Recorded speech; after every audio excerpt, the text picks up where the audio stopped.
안녕하세요. 소변시원TV 윤성국 원장입니다.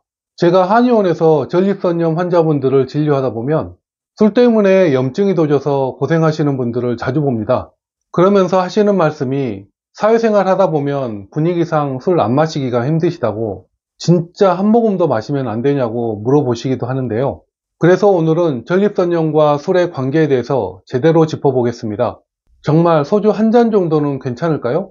아니면 한 잔이라도 전립선염을 악화시킬 위험이 있는 걸까요?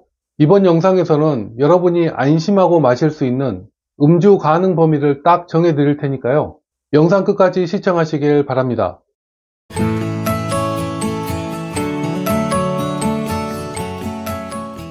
전립선염 환자에게 알코올이 안 좋은 이유는 기본적으로 허혈 때문입니다. 전립선염 환자는 양기가 부족하기 때문에 전립선으로 혈액순환이 안 되는 경우가 많습니다. 혈액순환이 안 되니까 전립선이 영양을 공급받지 못해서 손상된 세포를 재생하지도 못하고 전립선에서 생긴 노폐물을 외부로 배출하기도 힘들어집니다. 이런 상태를 허혈이라고 표현할 수 있는데요. 겉으로 보기에는 전혀 염증이 없어 보이는데 그 안을 들여다보면 작은 염증이 계속해서 지속되고 있는 상태를 말하는 것입니다. 그런데 이런 상황에서 술을 마시면 어떻게 될까요? 알코올이 혈관을 확장시키기 때문에 순간적으로는 체온이 올라가고 혈액순환도 일시적으로는 좋아지겠지만 결과적으로는 전립선에 노폐물만 더 많이 쌓이기 때문에 전립선 주변으로 염증이 더 심해지게 됩니다. 그리고 알코올은 신장의 진액을 소모시켜서 면역력을 떨어뜨리기 때문에 전립선에서 분비되는 전립선액이 부족해지면서 세균 감염에 더 취약해지게 되고 그에 따라서 만성 전립선염이 자꾸 재발하게 됩니다. 그렇기 때문에 전립선염이 있는 분이라면 가급적 술을 피하는 것이 최선의 방법입니다. 하지만 전립선염이 있다고 하더라도 술을 한 모금도 마실 수 없는 것은 아닙니다. 완치될 때까지는 금주하는 것이 가장 좋지만 현실적으로는 사회생활하면서 술을 완전히 피하기 어려운 경우도 많습니다. 그렇다면 전립선염 환자는 어느 정도까지 술을 마셔도 괜찮을까요? 물론 전립선염의 증상과 심각도에 따라서 개인에 따라서 음주 가능 범위가 달라질 수 있습니다. 어떤 사람은 소주 한 잔만 마셔도 다음날 소변이 불편해지지만 또 어떤 사람은 맥주 한 캔 이상을 마셔도 큰 문제가 없는 경우도 있습니다. 하지만 지금은 표준적인 기준에 대해서 말하는 자리니까요. 일반적으로 전립선염 환자라도 무리 없이 마실 수 있는 술의 양에 대해서 말하자면 소주를 기준으로 하면 소주는 한 잔 이하가 안전하고 맥주를 기준으로 한다면 맥주는 한 캔 이하로만 마시는 것이 좋다고 봅니다.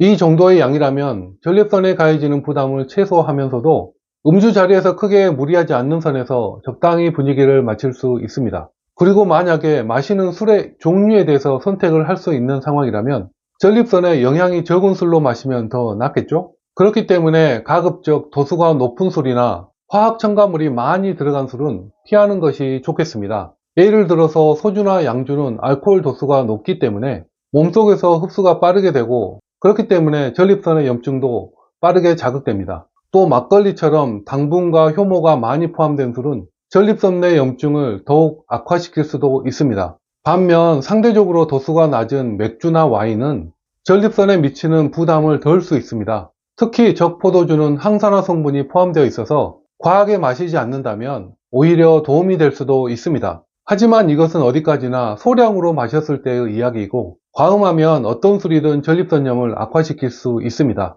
그리고 술을 마실 때는 몇 가지 주의할 점이 또 있습니다. 우선 술을 마시기 전으로 충분한 수분을 섭취하는 것이 중요합니다. 알코올은 체내 수분을 빼앗고 몸을 탈수 상태로 만들기 때문에 전립선에게 분비도 줄어들어서 염증이 심해질 가능성이 커집니다. 따라서 술을 마시기 전으로 물을 충분히 마시거나 보리차처럼 부담이 없는 음료를 함께 섭취하는 것이 좋습니다. 그리고 음주 후에는 최소 3, 4일 정도 금주하면서 몸을 회복시키는 것이 필요합니다. 술을 연속해서 마시면 전립선이 지속적으로 자극을 받아서 염증이 심해집니다.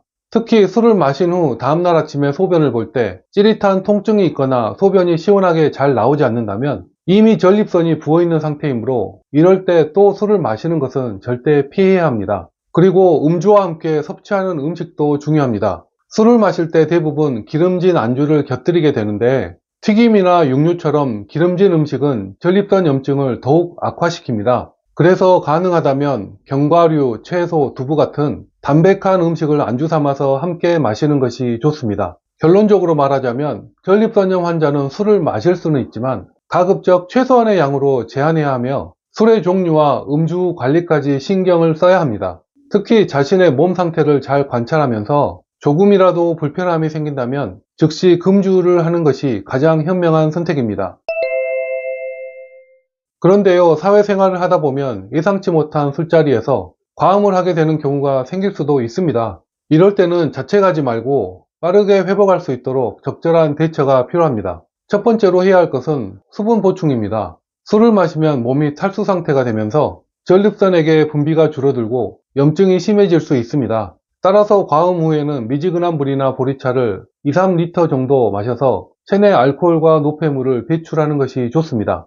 특히 찬물보다는 따뜻한 물을 마시는 것이 혈액순환을 돕기 때문에 전립선 회복에 더욱 효과적입니다. 다음으로 중요한 것은 몸을 따뜻하게 유지하는 것입니다. 따뜻한 물로 좌욕을 하거나 배와 허리를 따뜻하게 감싸주면 전립선 주변으로 혈류가 원활해지면서 회복이 빨라집니다. 또한 과음 후에는 카페인과 자극적인 음식을 피하는 것이 중요합니다. 커피나 녹차, 탄산음료 등은 방광과 전립선을 자극해 배뇨 장애를 악화시킬 수 있으며 매운 음식이나 기름진 음식도 염증을 더욱 심하게 만들 수 있습니다. 이럴 때는 부드러운 죽, 삶은 계란, 두부 같은 담백한 음식을 섭취하는 것이 좋습니다. 그리고 반대로 과음 후 절대 하면 안 되는 행동들도 있습니다. 많은 분들이 해장술을 마시면 속이 풀린다고 생각하지만 전립선염 환자에게는 해장술이 가장 위험한 행동 중 하나입니다. 알코올이 전립선에 이중으로 부담을 주어서 염증을 더욱 악화시킬 수 있기 때문입니다.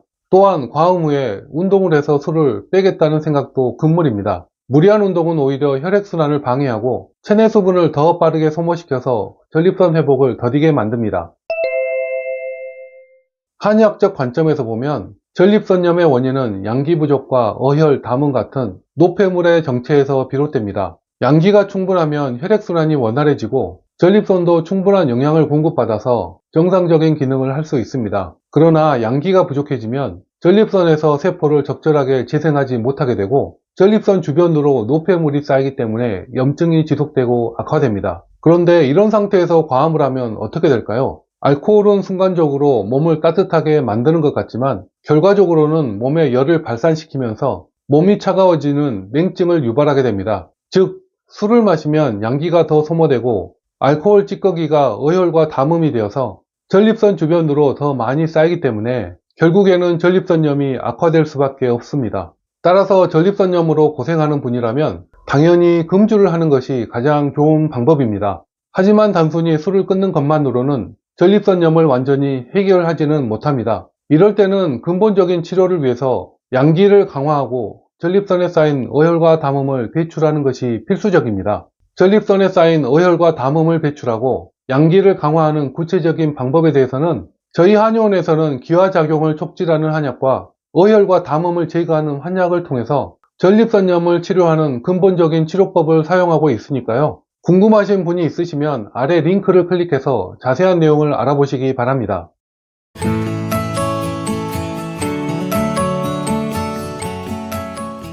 오늘은 전립선염과 술의 관계에 대해 깊이 알아봤습니다. 결론적으로 전립선염이 있는 분들은 가급적 술을 피하는 것이 가장 좋은 선택입니다. 하지만 현실적으로 술을 완전히 끊기 어려운 상황도 있기 때문에 부득이하게 술을 마셔야 한다면 최대한 적은 양으로 조절하고 음주 후 관리까지 철저히 해야 한다는 점을 꼭 기억해야 합니다. 그리고 단순히 소극적으로 술을 피하는 것만으로는 전립선염을 완전히 해결할 수는 없습니다. 전립선염을 근본적으로 치료하기 위해서는 양기를 보강하고 전립선에 쌓인 어혈과 담음을 배출하는 과정이 필요하다는 점도 꼭 기억하시길 바랍니다. 네, 오늘 영상은 여기까지입니다. 저는 다음에 또 좋은 내용으로 찾아오겠습니다. 구독과 좋아요 많이 부탁드립니다. 감사합니다.